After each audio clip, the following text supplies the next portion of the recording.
most people, I would say 99.9% of people are not going to tell you what they need. They're not going to say, I need you to come fold my laundry. I need you to come cook breakfast. No one's going to say that. So just show up, right? I was grieving the loss of somebody in my family, and it seemed like every single person that I came into contact with said, oh my gosh, but you're so strong. Welcome to the High Vibe Life podcast, where we are obsessed with all things manifestation, neuroscience, personal growth, and quite simply, living a life beyond our wildest dreams. I'm Moira Casava, author, speaker, podcaster, manifestation, and mindset master. Since getting sober 25 years ago, I've helped tens of thousands of women break through and achieve massive levels of wealth, joy, and freedom. Now it's your turn. Let's dig in. Welcome back to the show, guys. Welcome back to the podcast. I am going to kind of delve deep into quite a hard topic for me, and that is grief. I have gotten asked this question so much in the last few weeks because I lost my mom in January. And first and foremost, I just want to say thank you from the bottom of my heart for all of your love, your support, your prayers, your DMs, your stories. You have no idea. You have no idea. I think, so often people message me and it starts with, I know you get tons of messages, but I want you to hear me when I say that you should never hesitate to send a message to me or to anyone else on this planet, because it might just be the exact message at the right time that they need to hear, that I needed to hear. And I will tell you that I needed every single message. So if that was you, again, thank you from the bottom of my heart. I'm revisiting something that I shared a long time ago. I've lost my dad, I've lost a sibling, my sister, and I've unfortunately had to walk through death in my friendship circles, in the addiction circle for sure. So this is not my first rodeo, even though it is my mom. So I'm going to kind of step away from the mom piece of it and just talk about grief and death and how we can show up for people that are in that grieving process. And I really want to preface this with, there is no judgment from me. There is, I'm not saying do this or do that, because you guys know there's no right or wrong thing to ever do. I am literally just speaking from my own personal experience and my own personal interpretation and how things have made me feel and what I've needed on my own grief journey. So this is a totally just coming from my personal experience, that's what I'm trying to give to you guys today, because so often when one of my friends or somebody I know is trying to walk alongside their friend in their grief journey, they're like, Moira, I don't know what to do. I don't know what to say.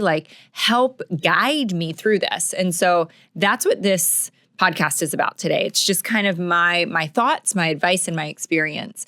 And so I was jotting things down this morning and I was like, gosh, there's several really kind of concrete things that I can pass on. And so I came up with a list of 5. And number 1 probably goes without saying, but there's a little bit of a nuance here. So number 1 is just show up. Number 1, show up. But here's the nuance. Show up without being asked. I had so many people immediately reach out to me. And again, I'm so incredibly grateful. What can I do? What do you need? What can I do? What do you need? And I'm like, I don't even know what I need, right? I don't know what I need. And that question is so thoughtful and it comes from such a place of heart. But number 1, in that moment, in that first day or 2, I didn't know what I needed, right? I didn't know how they could show up. And I had one friend that I felt close enough to, like a sister, that I could say in that moment, she's like, what can I do? And I was like, I don't know. And then I said, you know what? Can you bring dinner tonight? I need you to feed my family. And that there was only one person in my life that I could say that to. And I was shocked that I could even say that to somebody, right? Most people, I would say 99.9% of people are not going to tell you what they need. They're not going to say, I need you to come fold my laundry. I need you to come cook breakfast. No one's going to say that. So just show up, right? We worry that maybe they're being bombarded with everybody bringing food. They can stick it in their freezer, right? It's just show up, just drop the food the next morning. And this really seems so little, but good gosh, meant so much. The morning after my mom passed away, I mean, you are just in such a fog, right? That first morning where grief just rolls in on you when you open your eyes, and in that moment, in that day, and all these days I've been trying to walk my kids through their first grief journey with somebody that they love so much. And I walk out to the kitchen in this fog, and my daughter's sitting at the counter eating Chick-fil-A. And I was like, where'd you get that? And she said, so-and-so just dropped it on our front step without asking. Guys, we had no food in our house. I had not been home for days on end. I hadn't gone to the grocery store. I had been bedside for a week. Like, we didn't have a stitch of a piece of fruit, a yogurt, like nothing in our cabinets, nothing in our fridge. And like, we have to eat. So again, just show up, right? Just drop the food on the front porch and send a text. Just show up on the doorstep and say, I remember somebody did this actually when I guess it was when I don't know who passed away. Somebody showed up, somebody sent a text and said, hey, I'm going to be there in 5 minutes and I'm taking your kids to the park. They didn't ask. If they had asked me, I would have said no, right? Because that's what we do. We don't usually say yes. Just show up. Just show up. I will also say this on this note. I wasn't planning on sharing this, but note number 1, don't ever second guess going to a funeral. Ever, ever, ever, ever, ever. I know that I have been in certain situations with, acquaintances or friends where I'm like, gosh, is it appropriate for me to attend this funeral? Anyone that is in attendance for a funeral is someone else that cared enough to show up. It was at my dad's funeral many, many years ago. It was the people that I didn't expect to be there that I remember. Right? Because I was like, wow, like they showed up and they showed up and they showed up. There was a ton of people that I expected fully to show up. They better be there. But it was the people that I didn't expect that went out of their way, that took the time off work, that showed up, that actually meant more. So never hesitate to attend a funeral. Your presence means the world, So number 2, and this is the one that I have gotten a lot of kickback on over the years because I actually put up a post on social media. I don't even know. It was probably almost a decade ago. And there was a lot of controversy around it because it did, I think, come from a place at the time of really being frustrated with people. Meaning like I was grieving the loss of somebody in my family, and it seemed like every single person that I came into contact with said, oh my gosh, but you're so strong. Oh my gosh, you're so strong. You'll get through this. You're so strong. You'll get through this. You're so strong. And I lost my ever-living mind in that moment because I just needed permission to fall apart. And it really got me thinking, because that was such a huge thing for me, of like, why in the world do we, and I really feel like I've been able to help navigate this for a lot of people, why in the world did we decide one day we had to be strong in the face of death, in the face of loss? Like, what is that? And I go back to all these instances that were just things I'll never forget and exactly what I needed. So when my dad was passing away, and he passed away really quickly, I flew home on a Friday. Things we thought were like questionable. Like my mom was like, I'm not sure. This might be something bigger. Saturday, we went to the hospital. The following Friday, 6 days later, we lost him. So super, super fast. And I had to make a lot of phone calls to a bunch of his friends and business associates to tell them what was happening. And I will never forget being on my parents' side porch, calling one of his best friends who I had known my whole life. And the response on the other end of the line was so over the top emotional. And to see a grown man in his 70s, I would think, fall apart, wailing, having to keep putting down the phone, trying to pick it up to talk to me, putting it back down.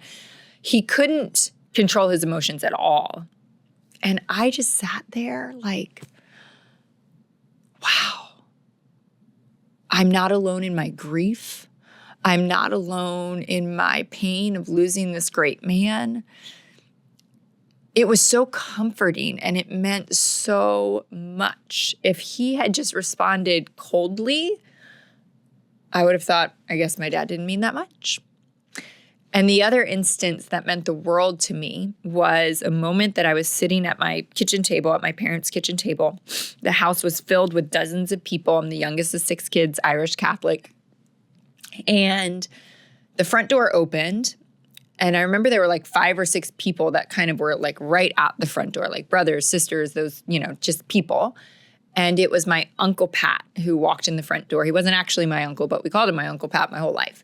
And I hadn't seen him in probably 15 years. I'm not quite sure when the last time my dad saw him was, but they had a lifelong friendship. And when when the door opened and I saw my Uncle Pat as I leaned over from the kitchen table, his knees buckled and he fell on the floor crying. And it was one of the most beautiful things I've ever witnessed. The love that he had for my dad and the brokenheartedness. And I witnessed the same exact thing when I brought my daughter to see my mom 2 days before she died. It was on that day that was like, we knew she was dying. And Coco and her so close, and Coco walked in. And my mom was talking to her in a whisper. And Coco fell apart. She was hyperventilating. And instead of saying, like, get it together, like, talk to her, be strong. I think it was the most incredible thing for my mom to see that, like, on her deathbed, this is how much she meant to her granddaughter. And she just kept whispering things like, we had a good run.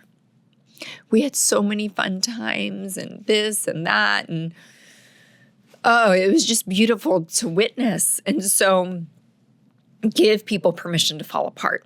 Give people permission to fall apart. I think it's said in, good conscience when we say, but you're so strong, you're going to get through this. I understand what people are saying.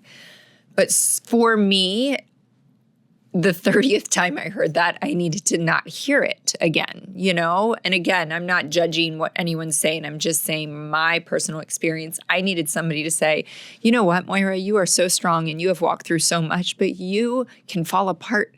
You have permission to not be okay. So I think that's really important. Whew. Okay, number 3. Ask questions. I know how uncomfortable death can be. Even having walked through so much, I get how I can get uncomfortable around it. What do you say? What do you do? What's appropriate to ask? And again, this was after I came home after my dad passed away. And, I kind of flew up there. I was home for 10 days or a week and then flew home. And you're just kind of like, so weird when someone passes away. It's like the rest of the world just keeps going and you are just at some point expected to like fall in lockstep with the rest of the world and just get back to living. And one of my kind of mentors spiritually, she was almost like a second mom to me, called me and asked me to come over. And so I showed up to her house and I will never forget what she said to me when I walked in that door. It wasn't even, how are you? Or she just like met me with a cup of tea and said, sit down. And the first thing she said to me was, start from the beginning. What happened? Tell me everything. And she just sat there as I shared everything, things that you wouldn't normally share with an acquaintance or even a friend. And I needed to do that same exact thing. I was so aware of it this past couple weeks right after my mom passed away. There were like, I'd been living in this crazy world of like having to make all these like healthcare power of attorney decisions about, putting her on more morphine, doubling the dose, doubling the frequency, taking her oxygen off. Like it was all this insane stuff that I never knew that I was going to have to walk through and be the point person. Like I was not prepared for that at all. And I needed somebody to like hear that. I needed to like unburden myself to not have like lived this experience and like, holy shit, like nobody has any idea what I actually just went through. And so I had this incredible opportunity to like talk to one of my sister-in-laws about that. And then my best friend came over, and whether she wanted to hear it or not, I like dumped it all on her because I just needed to tell somebody like this happened, then this happened, then this happened, and this is what it was like in the morning. And then by lunchtime, it was like this. And by the afternoon, it was like this. And then this miracle moment happened. And then this, like, I think my experience, and this might not be everybody, but I just wanted to share what really happened in the end. And I think more people probably want to share that than we realize. And so just be a listening ear. Ask the questions. What happened? What was it like? What did you go through? And you'll know, right? If some people don't want to talk about that, you'll pick up on that. But I think most people need that. So number 4, we'll go through number 4 and 5 a little bit quicker.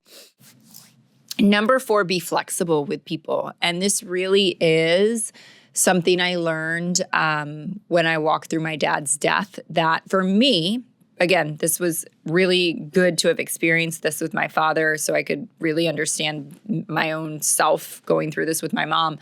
I need to kind of get up and go. Like I need to get up and go to work, get up and like go to the gym, get up and do something, because mornings when the grief rolls in, for me, it's too much to handle. Like it would take me out and keep me there all day.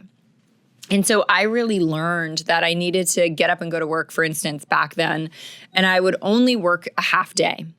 And then all of my incredible friends were like, well, Tuesday, can you go out to lunch? Or can I do this with you on Wednesday? Or can I come over on Thursday? Like everyone wanted to be there to support me and to kind of carry me through that, which is amazing. But I very quickly understood that I couldn't make plans. I couldn't make plans because I didn't know how I was going to feel, right? Like I didn't know if Tuesday afternoon I was going to be so physically exhausted from grief that I would have to sleep for 4 hours. Or if Tuesday afternoon I was going to want to be like, yep, let's go downtown and go to lunch and go to a yoga class. Or Tuesday afternoon I needed to fall apart and bawl my eyes out. Like grief is so crazy like that. You just have no idea. So you can't make future plans. So say, hey, Tuesday, I'm going to call you at 1 o'clock. If you want me to come over, I'm there. If you want to go to a yoga class, I'm there. If you want to go walk on the beach, I'm there. If you want to just sleep, I don't have to be there. But I'm going to call and check in with you, and I'm at your disposal. I think that is just big for people. And then last but not least, don't forget them. Don't forget them. I kind of mentioned this before, that like when you've gone through a loss and people kind of come around you and they are talking about that person, or they are there for that experience, and you're at a funeral or you're at a celebration of life and everyone's sharing all these stories, and there's like, you're just leaning into it, right? And then one day, like come Monday, you're just supposed to be like, okay, let's table that for the rest of our lives and go back to life as we know it right now. And so don't forget them. Like ask questions, bring it up. Think about like if somebody's talking about their mom and you're like, oh gosh, Moira just lost her mom a couple months ago. Say, was it like that with your mom? Like, was she like that? Or did you have that experience? Like, don't be afraid to bring it up. again, you'll know if people don't want to talk about that, but I think more people want to talk about it than we realize. So don't forget them. So that's your 5 things. Number 1, show up. Number 2, give them permission to fall apart. Number 3, ask questions. Number 4, be flexible with people's plans. And number 5, don't forget them. And then I'll end with this, and I'll probably share more about this as time goes on. But we had this kind of crazy experience with my mom. She passed away on a Sunday afternoon. And I know to just lean into grief instead of trying to avoid it, right? I know how to do that at this point.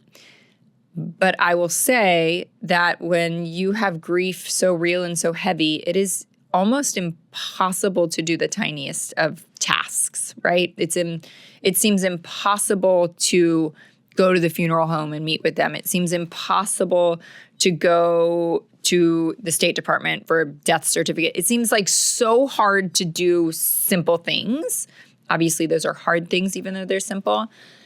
But here's what was so fascinating. We decided to push my mom's memorial service out almost a month because we had tons of travel in my family, and we already had a weekend that my family was actually, a bunch of my family was getting together. Like it was like 3 weeks post. And so we thought, gosh, this is just going to be so much easier to, just do it while there, like 3 weeks from now, where it's already kind of planned that we were all going to be together and we had already, orchestrated schedules and stuff.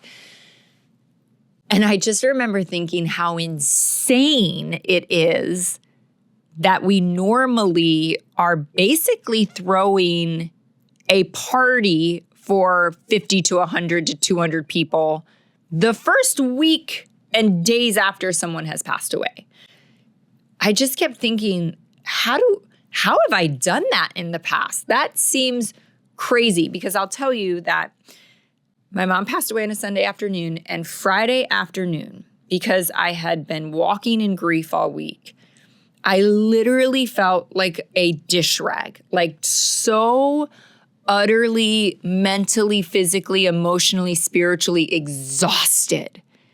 And I thought, oh my gosh, this is when 30 people would have been flying in at the airport. I would have had to go get them. I would have had to orchestrate who was staying where. We would have had to think about meals. I would have had to plan the whole service. Like, it's insane that we do that. It's actually kind of crazy. And so I just want to throw that out there, that to think about that in the future, that, yes, there is such a good side to that where you're immediately surrounded by so much family and you're physically in proximity and you can be there for each other. And my brother and sister-in-law flew down immediately, so we did have some of that. But gosh, there certainly seems to be some upside to planning a memorial that's a little bit later, and that I think is going to be incredibly amazing to circle back to celebrating that important person in our life. So I'm going to leave you with that. I would love your thoughts, your questions, your advice on any of this. Feel free to shoot me a DM. Feel free to drop it in the comments. If you're watching on YouTube, that is. I'm so grateful for this community. I'm so grateful for your support. And I will see you on next week's episode. Thanks for tuning in.